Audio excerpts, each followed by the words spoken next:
festa rovinata di fatto allo stadio Maradona subito dopo la vittoria del Napoli. Vedete tutti a ripararsi, nubifragio che si abbatte sul Maradona.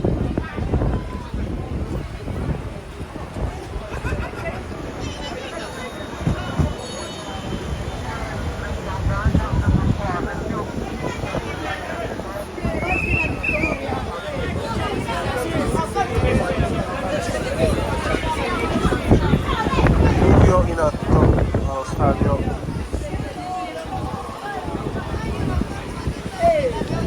subito dopo la vittoria per 2-1 contro la Juventus.